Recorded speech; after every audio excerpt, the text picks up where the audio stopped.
வணக்கம். இன்னைக்கு ஸ்ரீராமனின் 16 கல்யாண குணங்கள்ல 4வதா இருக்கிற கிருதஜ்ஞா அத பத்தி தாங்க நான் உங்ககிட்ட ஷேர் பண்ணிக்க போறேன். இதுக்கு 2 வகையான அர்த்தத்த நான் உங்களுக்கு சொல்லப் போறேன். முதல் அர்த்தம் என்னன்னா, ஸ்ரீராமன் நன்றியோட இருந்தாரு, நன்றி பாராட்டினாரு அப்படின்னு சொல்லலாம். யாருக்கு அவர் நன்றி பாராட்டினாரு? அவருக்கு யார் யார் உதவி செஞ்சாங்களோ அவங்க எல்லாருக்குமே அவர் நன்றி பாராட்டினார். ஆனா அது எப்படி செஞ்சாரு அப்படிங்கறத பத்தி நம்ம ஃபர்ஸ்ட் பார்க்கலாம். நிறைய ஸ்டோரிஸ் இருக்கு. ஆனா இந்த த்ரூ அவுட் ராமாயணத்துல பாத்தீங்க அப்படின்னா ஆஞ்சநேயர் தான் ஸ்ரீராமனுக்கு அவ்வளோ உதவி பண்ணியிருக்காரு. ஆஞ்சநேயருக்கு என்ன தேவைங்கிறது பகவானுக்கு தெரியாமல போயிடும். யோசிச்சு பாருங்க. ஆஞ்சநேயர் அதாவது அட்மோஸ்ட் பக்தியில இருக்கிறவர். பக்தியின் உச்சமா இருக்கிற ஒருத்தருக்கு பகவான் கிட்ட இருந்து எந்த ஒரு எதிர்பார்ப்பும் இருக்கவே இருக்காது. அதே மாதிரி தான் ஆஞ்சநேயரும். அவர் அந்த உச்சத்துல இருக்கிறாரு. ஸ்ரீராமன் தான் எல்லாமே நினைச்சு சதா சர்வ காலமும் அவருடைய நாமத்தையே உணவாவும் மூச்சாவும் விட்டுக்கிட்டு இருக்காரு. உணவா சாப்பிட்டுட்டு இருக்காரு, மூச்சா விட்டுக்கிட்டு இருக்காரு. அப்படிங்கும்போது அவரு ஏதாவது ஸ்ரீராமன் நமக்கு செய்வாரு, நன்றி காட்டுவாருன்னா பகவான் மேல அவரை அந்த அளவுக்கு பக்தி வச்சாருன்னு நினைக்கிறீங்க? இல்லைங்க. இது தூய்மையான காதல். அந்த பக்திக்கு பரிசா பகவான் வந்து என்ன கொடுக்க முடியும்? அவரையே தானே கொடுக்க முடியும். இதுல வந்து நன்றி இருக்கா, நன்றி பாராட்டினாரா அப்படின்லாம் நம்மளாம் வந்து டிஸ்கஸ் கூட பண்ண முடியாதுங்க. ஏன்னா வந்து பக்தியில ஒரு கட்டத்துக்கு மேல பாத்தீங்கன்னா நாம வந்து பகவான் கிட்ட இது வேணும் அது வேணும்னு கேட்கறத ஸ்டாப் பண்ணிடுவோம். ஏன்னா எல்லாம் அறிந்தவனுக்கு அவருக்கு என்னென்ன எப்போ எப்படி எந்த இடத்துல கொடுத்தா நமக்கு அது பயன்படும் அப்படிங்கறது அவருக்கு நல்லாவே தெரியும். அது அவர் அந்த டைம்ல கண்டிப்பா டெலிவர் பண்ணிடுவாரு ஆன் டைம். ஆனா நாம தான் வந்து அப்பப்போ புலம்பிக்கிட்டு இருக்கிறோம்னு வச்சுக்கோங்களேன். ஸோ நம்ம நேத்து பாட்காஸ்ட்ல நம்ம பார்த்தோம் இல்லையா, தர்மஜ்ஞா அப்படின்னு சொல்லிட்டு எல்லா தர்மங்களையும் அறிந்தவர். அதுல நம்ம பார்த்தோம், ஜடாயு பத்தி பார்த்தோம். ஜடாயு ஒரு பறவை இனம். இருந்தாலும் சீதா தேவிய கடத்திட்டு போனப்போ ஸ்ரீ ஸ்ரீராமனுக்காக ராவணன் கிட்ட அவ்வளோ சண்டை போட்டாரு. சீதா தேவிய காப்பாத்தணும்னு அவ்வளோ முயற்சி பண்ணாரு. அதுல உயிரையே விடக்கூடிய சூழ்நிலையும் வந்து உயிரை விடுறதுக்கு முன்னாடியும் ஸ்ரீராமனை சந்திச்சு அவர்கிட்ட தகவல் சொல்லிட்டு உயிரை விட்டாரு. ஜடாயு இப்பேற்பட்ட உதவியை செஞ்சதுனால ஜடாயுக்கான எல்லா ஏமச் சடங்கையும், அதாவது இறுதி சடங்கையும் ஸ்ரீராமனே செய்யறாரு. இத வந்து ஒரு விதமான தர்மம்னு சொல்லலாம், நன்றி கடனும் சொல்லலாம். ஏன்னா ஜடாயு ஒரு பறவை இனம், ஸ்ரீராமன் மனித இனம். அவருக்கு ஸ்ரீராமனா இருக்கிறதுனால காண்கிற எல்லா உயிருமே தனக்கு சமமான உயிராதான் பார்ப்பாரே தவிர வெளியில இருந்து பாக்குற நமக்கு தான் அது ஒரு பறவை, அது ஒரு குரங்கு, இவர் ஒரு மனிதன்கிற வித்தியாசம் நமக்கு தெரியும். ஆனா அவருக்கு அப்படி இல்லவே இல்லை. இன்னொரு இன்சிடென்ட் நம்ம கண்டிப்பா சொல்லி ஆகிறோம். சீதா தேவிய அசோகவனத்துல ஆஞ்சநேயர் சந்திக்க போகிறார். ஆஞ்சநேயரை பார்த்ததும் சீதா தேவிக்கு நடுக்கம் வந்துடுச்சு, பயம் வந்துடுச்சு. அது மட்டும் இல்லாம ஆஞ்சநேயர் மெல்ல மெல்ல ஸ்ரீராமநாமம் சொல்றாரு. ராமனுடைய கதை வரலாறு ஒவ்வொன்றா சொல்றாரு. அதுக்கப்புறம் தான் அவருடைய நாமம், அவருடைய கதைகள்லாம் கேட்டதுக்கு அப்புறம் தான் சீதா தேவி சுதாரிச்சுக்கிட்டு நீ யாரு என்னன்னு முழு விவரத்தையும் கேக்குறாங்க. ஸ்ரீராமன் அனுப்பிதான் நான் வந்தேன் அப்படிங்கிற தகவலை சொல்றாரு. ஓகே, ஆஞ்சநேயர் சீதா தேவியோட நம்பிக்கைய சம்பாதிச்சிட்டாரு. ஆனா இப்ப ஸ்ரீராமன் கிட்ட போகும்போது சீதா தேவியை நான் பார்த்துட்டு வந்துட்டேன், அவங்க இங்கதான் இருக்கிறாங்க, சீதா தேவி கிட்ட பேசிட்டேன் அப்படின்னு சொன்னா ஸ்ரீராமன் நம்பணும் இல்லையா? அதுக்காக சீதா தேவி ஸ்ரீராமனுக்கும் தனக்கும் இடையில நடந்த ஒரு சம்பவத்தை ஆஞ்சநேயர் கிட்ட பகிர்ந்துக்கிறாரு. அதாவது வனவாசத்துல இருக்கும்போது ஸ்ரீராமனும் சீதையும் தனிமையில இருந்தாங்க. ஸ்ரீராமன் நல்லா அயர்ந்து சீதாதேவியின் மடியில படுத்து தூங்கிக்கிட்டு இருக்காரு. அந்த நேரம் பார்த்து சீதாதேவிய தொந்தரவு செய்யறதுக்காக ஒரு காகம் ரொம்ப நேரமா சீதாதேவியவே சுத்திக்கிட்டு வருது. ஒரு கட்டத்துல சீதாதேவியுடைய மாற கொத்தி கொத்தி திங்க ஆரம்பிக்குது. எல்லா வலியும் பொறுத்துக்கிட்டு அமைதியா இருக்கிறாங்க சீதாதேவி. ஏன்னா தம் மடியில ரொம்ப அமைதியா மென்மையா தன்னுடைய கணவர் தூங்கிக்கிட்டு இருக்காரு. அவருடைய தூக்கத்தை கலைக்க விரும்பல. இருந்தாலும் சீதாதேவியினுடைய ரத்த துளிகள் சீதாதேவிய காப்பாத்த முயற்சி பண்ணுச்சுன்னு தான் சொல்லணும். அந்த ரத்த துளி ஸ்ரீராமன் மேல விழ ஸ்ரீராமன் முழிச்சுக்கிறாரு. தன்னுடைய மனைவிக்கு நேர்ந்த கொடுமைய கண்ணால பாக்குறாரு, கோபப்படுறாரு. உடனே பக்கத்துல இருந்த புள்ள எடுத்த பிரம்மாஸ்திர மந்திரத்தை சொல்றாரு, காக்காசுரன் மேல விடுறாரு. காக்காசுரனை பிரம்மாஸ்திரம் துரத்திக்கிட்டே போகுது. காக்காசுரன் எல்லா லோகத்துக்கும் போயிட்டு வந்துட்டாரு, எல்லார் உதவியும் கேட்டுட்டாரு. யாராலையும் உதவியே செய்ய முடியாது. ஏன் அவருடைய தந்தை இந்திரனால கூட உதவி செய்ய முடியாது அப்படின்னு மறுத்துட்டாங்க. வேற வழி இல்லாம காக்காசுரன் ஸ்ரீராமனுடைய திருவடியிலே வந்து விழறாரு. அவரையே சரணடைஞ்சிட்டாரு. சரணடைஞ்ச காக்காசுரன் கிட்ட பிரம்மாஸ்திரம் வீண் போகாது, ஏதாவது ஒரு பலி ஆகியே தீரணும், நீயே முடிவு பண்ணிக்கோ, நான் மன்னிக்க தயாரா இருக்கேன் அப்படிங்கிறாரு. அதனால காக்காசுரன் தன் 2 கண்கள்ல ஒரு கண்ணை பலி கொடுக்கிறாரு. சட்டுன்னு இவருக்கு, அதாவது ஸ்ரீராமன் வந்து ஏன் காக்காசுரனை மன்னிக்கணும், அதுக்கு காரணம் என்ன? இதே மாதிரி ஒரு சம்பவம் பார்த்தீங்கன்னா சிவபெருமான் இடத்துல, அதாவது சதி தேவி தண்ணிய மாய்த்துக்குவாங்க. அந்த தகவலை தெரிஞ்ச சிவபெருமான் கோபப்பட்டு கொந்தளிப்பாரு. அதனால இந்த உலகத்துக்கே பிரளயமே ஏற்படும், அவ்வளோ பெரிய ஆபத்து வரும். ஏன்னா அவருடைய கோபம் அந்த அளவுக்கு இருந்துச்சு. அதே மாதிரிதான் ஸ்ரீராமனும் தன்னுடைய மனைவியான சீதா தேவி மேல அவ்வளோ உயிரா இருக்காரு, அவ்வளோ காதலா இருக்காரு. இம்மி அளவு கூட துன்பம் நேராம கண்ணுங்கழுத்துமா பார்த்து காதலிச்சுக்கிட்டு வர்றாரு ஸ்ரீராமன். அப்படி இருக்கிற தன்னுடைய மனைவிய இவ்வளோ ஹர்ட் பண்ணிருக்கிறாரு.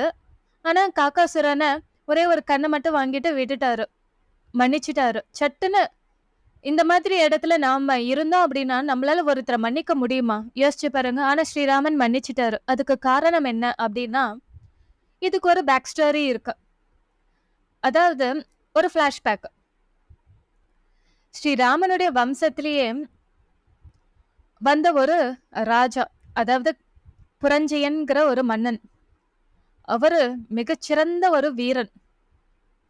இந்திரனுக்கு அசுரர்களால நிறைய துன்பம் வந்துகிட்டே இருந்துச்சு, அவருக்கும் அவருடைய பதவிக்கும்.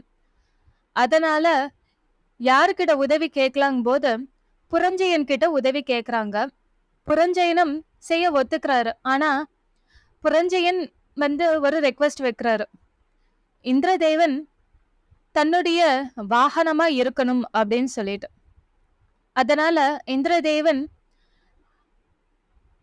காளையா மாறி அவருக்கு வாகனமா இருக்காரு. அதனால புரஞ்சயன் அந்த காளை மேல ஏறி அந்த திமிழ் இருக்கு பாத்தீங்களா, அதுல நின்னு எல்லா அசுரர்கள்கிட்டயும் சண்டை போட்டு ஜெயிச்சு கொடுக்கறாரு. இப்ப உதவி கேட்டு வந்தது பாத்தீங்கன்னா இந்திரதேவன் தான். ஆனா அதே இந்திரதேவன் தான் இந்த சண்டை ஃபுல்ஃபில் ஆகிறதுக்கு, ஜெயிக்கிறதுக்கு புரஞ்சயனுக்கு ஹெல்ப் பண்ணாரு. அந்த ஒரு காரணத்துக்காக தான் ஸ்ரீராமன் காக்காசுரனை மன்னிச்சு விட்டாரு. அதாவது பாத்தீங்கன்னா சத்திரிய தர்மம் பாத்தீங்கன்னா எந்த போர் எடுத்துக்கிட்டாலும் அவங்க கண்டிப்பா சண்டை போடுவாங்க. அதுல இந்த மாதிரி ஒரு எஸ்டாப்ளிஷ்டான ஒரு வம்சத்துல பிறந்த ஒரு மன்னனுக்கு வெற்றிங்கிறது ரொம்ப முக்கியம். அந்த வெற்றியை எக்காரணத்தை கொண்டு விட்டு கொடுக்கவே மாட்டாங்க. இந்திரனுக்கு அவருடைய ஸ்வர்கலோகம் எப்படியோ அதே மாதிரி புரஞ்சயனுக்கு வெற்றி ரொம்ப முக்கியம். அது வம்சம் வம்சமா அது கேரி ஃபார்வர்ட் ஆகும் இல்லையா, அது ஒரு பேரும் புகழும் நிலைச்சிருக்கக்கூடிய ஒண்ணு. அதனால அந்த வெற்றிக்கு துணையா இருந்த இந்திரனுக்காக அவருடைய மகன் காகாசுரனை மன்னிச்சு விட்டாருன்னு தான் சொல்லணும். இதுதாங்க நன்றி உணர்வு. அதாவது நான் 2வதா ஒரு அர்த்தம் இருக்குன்னு சொன்னேன் பார்த்தீங்களா? நம்ம எவ்வளவோ பாவம் பண்ணியிருப்போம். பல ஜென்மங்களா இந்த பூமியில வாழ்ந்துட்டு இருப்போம். எத்தனை பிறவி வேணாலும் எடுத்திருக்கலாம். இல்ல எத்தனை இனமா கூட நம்ம பிறந்திருக்கலாம். ஆனா மனித பிறவியா இருக்கும்போது தெரிஞ்சும் நம்ம தப்பு செய்றோம். தெரியாமலும் தப்பு செய்றோம். எவ்வளவோ செஞ்சிருந்தாலும், பகவான் சட்டுன்னு நம்மள வந்து மன்னிக்கிறாரு அப்படின்னா, ஏதோ ஒரு காலத்துல நாமளோ, இல்ல நம்முடைய முன்னோர்களோ நமக்காக செஞ்ச அவங்க அந்த கட்டத்துல செஞ்ச ஒரு நன்மை. அந்த நன்மைய உத்தேசிச்சு நம்மள பகவான் மன்னிக்கிறாரு. இதுதாங்க கிருதஜ்ஞா. அது பகவான் ஸ்ரீராமன் கிட்ட மட்டும் தான் முழுமையா நிறைஞ்சிருக்குன்னு சொல்லணும். இதே மாதிரி பார்த்தீங்கன்னா, பலி மகாராஜா பத்தி உங்க எல்லாருக்குமே அந்த ஸ்டோரி தெரியும் இல்லையா? அதாவது பலி மகாராஜா பிரகலாதனுடைய வம்சம். ஆனா பலி மகாராஜாவ எதுக்காக மன்னிச்சாரு அப்படின்னா, பிரகலாதனுக்காக மன்னிச்சாரு. இதுதான். நாம டைரக்ட்டா வந்து எந்த ஒரு நன்மையோ செய்யல அப்படின்னாலும், எந்த ஒரு புண்ணியத்தையும் சம்பாதிக்கல அப்படின்னாலும், நம்மளுடைய முன்னோர்கள் எங்கேயோ எத்தனையோ பல ஜென்மங்களுக்கு முன்னாடி, எத்தனையோ பல வருடங்களுக்கு முன்னாடி, எத்தனையோ பல யுகங்களுக்கு முன்னாடி, நமக்காக நம்மளுடைய முன்னோர்கள் அந்த வம்சத்துல செஞ்ச ஒரு புண்ணிய காரியத்தினால, பகவான் நம்மள இந்த காலத்துல மன்னிக்கிறாரு. அதுதான் உண்மை. அதுதான் கிருதஜ்ஞா. நாம பார்த்தீங்க அப்படின்னா, சில பக்தர்கள், இல்ல நெறைய பக்தர்கள் பார்த்தீங்கன்னா, சுவாமிய விழுந்து விழுந்து கும்பிடுவாங்க. 3 வேளையும் கும்பிடுவாங்க. இல்ல கோவில்ல போய் எல்லா சேவைகளும் செய்வாங்க. அவ்ளோ ஆசையா செய்வாங்க. வேண்டுதல் நெறைய வச்சிருப்பாங்க. ஆனா ஒரு கட்டத்துக்கு மேல அந்த வேண்டுதல் நிறைவேறல அப்படின்னா, பகவான் கிட்ட "உனக்காக தானே நான் இவ்ளோ செஞ்சேன். நான் உனக்காக எவ்ளோ பண்ணியிருக்கேன். ஆனா உனக்கு கொஞ்சம் கூட நன்றியே இல்ல. எனக்கு இத செய்யணும்னு உனக்கு தோணவே இல்லன்னு" சட்டுன்னு சண்டை போட்டுருவோம். இது நம்மகிட்டயே இருக்கிற இயல்பான விஷயம். ஆனா பகவான் அதுக்கான நேரத்த ஒதுக்கி தான் வச்சிருப்பாரு. நமக்கு ஒரு விஷயம் நடக்கல அப்படின்னா, அது கண்டிப்பா அது நமக்கு தீமையா கூட இருந்திருக்கலாம். அது அவரு நம்மள வந்து அந்த ஒரு பெரிய ஆபத்துக்கிட்ட இருந்து நம்மள பாதுகாத்திருக்காரு அப்படின்னு தான் நாம நெனச்சுக்கணும். எத்தனையோ சூழ்நிலைகள்ல சில பேர் பார்த்தீங்க அப்படின்னா, ஒவ்வொரு வேண்டுதலுக்காக துல் தேவதைகளையும் வேண்டிப்பாங்க. இந்த துல் தேவதைகள் பார்த்தீங்க அப்படின்னா, இன்ஸ்டன்ட்டா வந்து அவங்களுடைய ஆசைகள கண்டிப்பா நிறைவேற்றிடும். ஆனா, அதோடைய பின்விளைவுகள் ரொம்ப அதிகமா இருக்கும். ஆனா, அது தெரியவே தெரியாது. ஆனா, தனக்கு பதவி வேணும், இல்ல செல்வம் வேணும், இல்ல ஏதாவது ஒரு ஆசைகள நிறைவேத்திக்கணுங்கிறதுக்காக, அதாவது இன்ஸ்டன்ட் ரிசல்ட்ஸ் தான் நம்ம இந்த காலத்துல எதிர்பார்த்துக்கிட்டே இருக்கிறோம்.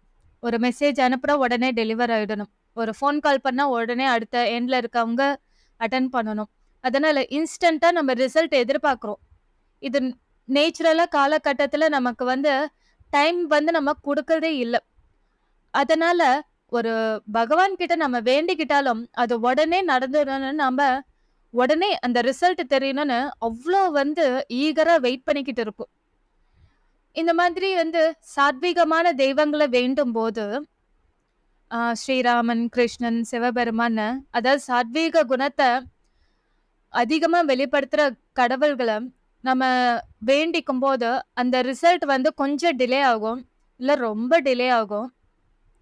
அந்த நேரத்துல நமக்கு பொறுமை ரொம்ப அவசியம். சகிப்புத்தன்மை ரொம்ப அவசியம். நம்பிக்கை ரொம்ப ரொம்ப அவசியம். ஆனா இத நம்ம குடுக்க தயாரா இல்ல. குடுக்க தயாரா இல்லாதவங்க எல்லாருமே தேடி போறது இந்த சின்ன சின்ன தெய்வங்கள, சின்ன சின்ன தேவதைகள. தெய்வம் சொல்ல முடியாது. சின்ன சின்ன தேவதைகள தேடி போறாங்க. அந்த தேவதைகள் பார்த்தீங்க அப்டின்னா, கிவ் அண்ட் டேக் தான். நீ ஒண்ணு குடுத்தா நான் ஒண்ணு தருவேன். அவ்வளோதான். ஆனா அதுக்கு மேல எந்த டீலிங்கும் இருக்காது. அதுக்கு மேல எந்த ஒரு அன்போ, பிணைப்போ, ஒரு அட்டாச்மெண்ட்டோ கண்டிப்பா இருக்கவே இருக்காது. ஸோ இந்த சின்ன தேவதைகள் கிட்ட இவங்க போயி மாட்டிப்பாங்க. துல் தேவதையா இருக்கலாம், இல்ல வேற எந்த தேவதையாவும் இருக்கலாம். இவங்க நல்லத நெனச்சு நல்லதுக்காக ஒரு வேண்டுதல் வச்சிருந்தாங்க அப்டின்னா, பாசிட்டிவான ரிசல்ட் கிடைக்கும். இதே தப்பான நோக்கத்தோட அந்த தேவதைகள வேண்டுனா அப்டின்னா, இது இவங்களுக்கு மிகப்பெரிய பின்விளைவுகள கண்டிப்பா குடுக்கும். அது ஆனா தெரியாமலே பல பேர் போய் மாட்டிக்கிறாங்க. அப்போ இவங்க வந்து இன்ஸ்டன்ட்டா இவங்களுக்கு ரிசல்ட் கிடைச்சிருதா நிறைவேறிடும். இவங்களும் அந்த தேவதைக்கு என்ன வேண்டிக்கிட்டாங்களோ அத செஞ்சுடுவாங்க. அவ்வளோதான். இவங்களுக்கான ரிலேஷன்ஷிப் இவ்வளோதான். ஆனா இந்த சாத்விகமான ஸ்ரீராமனோ, கிருஷ்ணனோ, நரசிம்மரோ இவங்கள வேண்டிக்கும்போது என்ன நடக்கும் அப்படின்னா, இந்த பாண்ட் வந்து பிரேக்கே ஆகாதுங்க. நாமளா வந்து விட்டுட்டு வந்தோம் அப்படின்னாலும், பகவான் நம்மள விடவே மாட்டாரு. யாராலயும் இந்த பந்தத்த பிரிக்கவே முடியாது. அன்பிரேக்கபிள். அவரு கிட்ட நம்ம போயி அவர ஒரு நிமிஷம் நெனச்சு சரணாகதி அப்படின்னு விழுந்துட்டோம் அப்படின்னா, அவரு நம்மள அப்படியே ஆற தழுவி தன்னோட மடியில உட்கார வச்சுப்பாரு. ஒரு தாய் தன்னுடைய கை குழந்தைய கீழ விடவே மாட்டா. நீங்க எத்தனையோ திருவிழாக்கு போயிருப்பீங்க. இல்ல எத்தனையோ பப்ளிக் பிளேஸ்க்குலாம் போயிருப்பீங்க. கை குழந்தையோட வர ஒரு தாய் வந்து, அந்த குழந்தைய எக்காரணத்த கொண்டு யார்கிட்டயும் தன் கணவர்கிட்ட கூட விடவே மாட்டாங்க. தன் மடியிலேயே தான் வச்சிருப்பாங்க. தன் இடுப்புலயே தான் தூக்கி வச்சிருப்பாங்க. விடவே மாட்டாங்க. கீழ இறக்க மாட்டாங்க. அப்படியே யார் கையிலுக்கும் போயிடுச்சு அப்படின்னாலும் அந்த குழந்தைய இவங்களோட பார்வை ஃபுல்லா வந்து அந்த குழந்தை மேலேயே தான் இருக்கும். அந்த குழந்தை எங்க போகுது? எங்க வருது? ஆனா இவங்க வந்திருக்கிறது ஒரு பப்ளிக் பிளேஸ், ஒரு செலிப்ரேஷன், ஒரு திருவிழா அப்படிங்கும் போதும், உங்களுடைய பார்வை முழுக்க, கவனம் முழுக்க அந்த கை குழந்தை மேலேயே தான் இருக்கும். அதே மாதிரி தாங்க பகவானும். நாம அவர சரணடைஞ்சிட்டோம் அப்படின்னா, அவர் தன்ன கை குழந்தை போல தன் இடுப்புல தூக்கி வச்சுப்பாரு. அவரோட கவனம் வேற எங்கேயும் போய் சேரவே சேராது. நம்ம மேலேயே மட்டுமே தான் இருக்கும். ஆனா நாம வேண்டிக்கிற எல்லா விஷயங்களுமே வந்து நடக்கணும்னு நாம என்னைக்குமே நினைக்கவே முடியாது.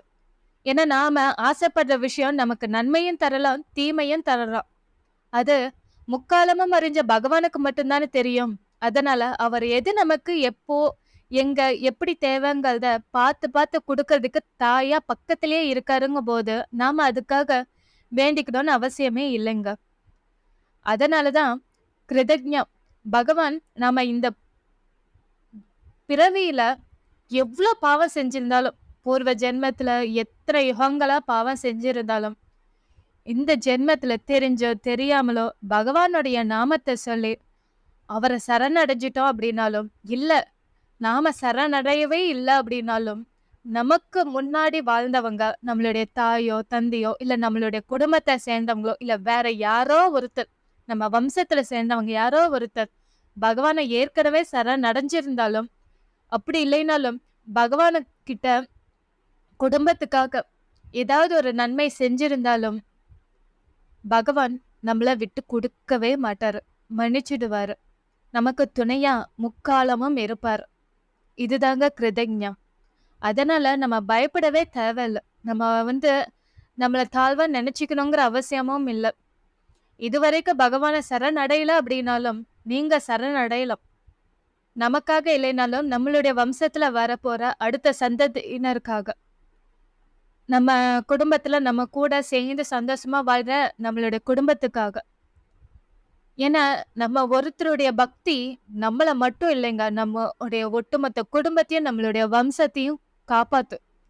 அதுக்கான வரலாறு தான் பிரகலாதனுடைய வரலாறு, புரஞ்சயன், காக்காசுரனுடைய வரலாறு. சோ இதுதான் கிருதஜ்ஞம்.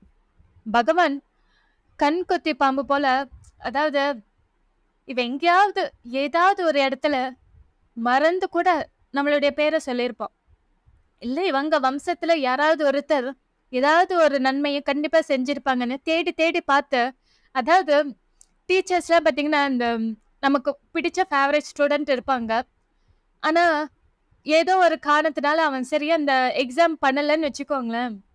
அந்த ஆன்சர் ஷீட்ல வந்து தேடி தேடி பார்ப்பாங்க. ஏதாவது ஒரு காரணத்தை வச்சு அவனுக்கு மார்க் வந்து இன்னும் கொஞ்சம் சேர்த்து போடலான்னு பார்த்து பார்த்து தேடி போடுவாங்க பார்த்தீங்களா? அதே மாதிரி தான் பகவானும். நம்மளோட ஆன்சர் ஷீட்ல ஏதாவது ஒரு இடத்துல, எங்கேயாவது ஏதோ ஒரு பிறவியில, ஏதோ ஒரு இடத்துல, இல்ல இந்த பிறவியில ஏதோ ஒரு இடத்துல, இல்ல நம்ம குடும்பத்துல யாராவது ஒருத்தர்னால ஏதாவது ஒரு பாசிட்டிவ் பாயிண்ட் கிடைச்சிச்சுன்னா, ஓகே நான் இவனை மன்னிச்சிடுறேன் அப்படின்னு உடனே மன்னிச்சிடுவாரு. இதுதாங்க கிருதஜ்ஞம். நம்மள நினைவுல வச்சுக்கிட்டே இருப்பாரு. அத நெனச்சு பாப்பாரு. நம்ம செய்ற புண்ணியம்லாம் வந்து நம்ம லிஸ்ட் அவுட் போட்டு பப்ளிசைஸ் பண்ற அளவுக்குலாம் கிடையவே கிடையாது. ஏன்னா, இத விட நெறைய பல பேர் பல யுகத்துல நெறையவே செஞ்சுட்டு போயிருக்காங்க. நம்மளால வந்து ஏதோ சின்ன சின்ன விஷயங்கள் தான் செய்ய முடியுது. அந்த சின்ன சின்ன விஷயத்தையும் அந்த இம்மி அளவு இல்ல எறும்பளவுக்கு இருந்தாலும், அத கணக்குல வச்சுக்கிட்டு பகவான் நம்மள வந்து முழுசா அக்செப்ட் பண்ணிக்கிட்டு, நம்மள மன்னிச்சு, நம்மள ஏத்துக்கிறாரு பார்த்தீங்களா? அதுதான் கிருதஜ்ஞா. Thank you.